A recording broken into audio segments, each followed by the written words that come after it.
चुनाव अंतिम चरण में पहुंच गया है, लेकिन अब तक बीजेपी एक मुद्दा भी अपने लिए ढूंढ नहीं पाई जिसके सहारे वो इस पूरे चुनाव को आगे बढ़ा पाती हो, जिसके सहारे वो लोगों से वोट मांग सके।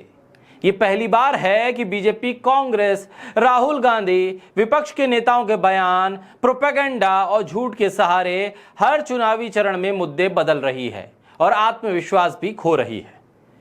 लेकिन सीटें खोएगी या नहीं, ये तो 4 जून को साफ होगा। लेकिन इस दौरान मंगलसूत्र, भैंस से लेकर रविवार को ईसाई बनाने तक हर दांव चला गया और आखिर बार पाकिस्तान की भी अब धमाकेदार एंट्री हो गई। दरअसल पाकिस्तान के पूर्व मंत्री चौधरी फवाद हुसैन ने भारत में हो रहे आम चुनाव पर प्रतिक्रिया देते हुए कहा कि पाकिस्तान में सब चाहते हैं कि नरेंद्र मोदी सरकार हार जाए, क्योंकि भारत और पाकिस्तान के रिश्ते तभी बेहतर होंगे। उन्होंने यह भी दावा किया कि पाकिस्तान में भारत को लेकर नफरत नहीं है, लेकिन भारत पाकिस्तान को लेकर नफरत पैदा कर रहा है। पाकिस्तान के नेता फवाद चौधरी ने कहा कि कांग्रेस नेता राहुल गांधी, दिल्ली के मुख्यमंत्री अरविंद केजरीवाल और ममता बनर्जी के साथ इन लोगों को साथ आना चाहिए, क्योंकि वो कट्टरपंथियों को हरा सके। नरेंद्र मोदी और उनकी विचारधारा का चुनाव हारना बहुत जरूरी है, इस बात का जिक्र फवाद चौधरी ने किया। उन्होंने कहा कि जो कोई भी नरेंद्र मोदी को हराएगा, चाहे वो राहुल हो, केजरीवाल हो या ममता बनर्जी, हमारी शुभकामनाएं उनके साथ होनी चाहिए, जो कट्टरपंथियों को हरा सके। यह बयान तो आ गया फवाद चौधरी का। इस बयान को भारत पे बीजेपी की तरफ से खूब भुनाया गया और बताया गया कि देखिए, इंडिया गठबंधन की जीत पर पाकिस्तान में कितनी खुशी है। पाकिस्तान के लोग राहुल गांधी, केजरीवाल और ममता बनर्जी को चाहते हैं। आखिरी चरण का चुनाव है, आखिरी चरण में पाकिस्तान के एंट्री और बीजेपी का इसका इस्तेमाल अपने वोट को हासिल करने के लिए करना शुरू कर दिया गया।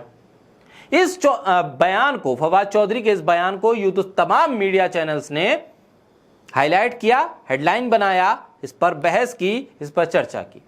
इस बयान को लेकर न्यूज 24 ने एक पोस्टर भी ट्वीट किया। इस पोस्टर के ट्वीट करने के बाद से ही भारत की सियासत में एक थोड़ा सा भूचाल सा आ गया।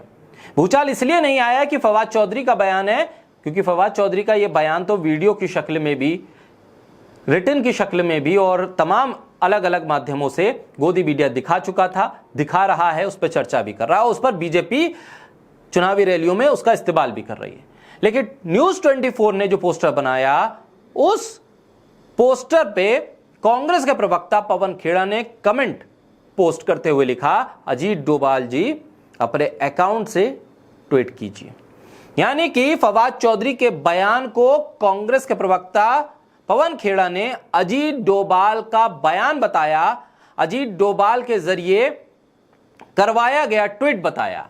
यानी कि फवाद चौधरी के बयान को पीएम मोदी के सबसे भरोसेमंद अजीत डोभाल के जरिए मैनेज करवाया गया बताया, ताकि चुनाव के आखिरी चरण में पाकिस्तान की एंट्री से वोट हासिल कर सके बीजेपी।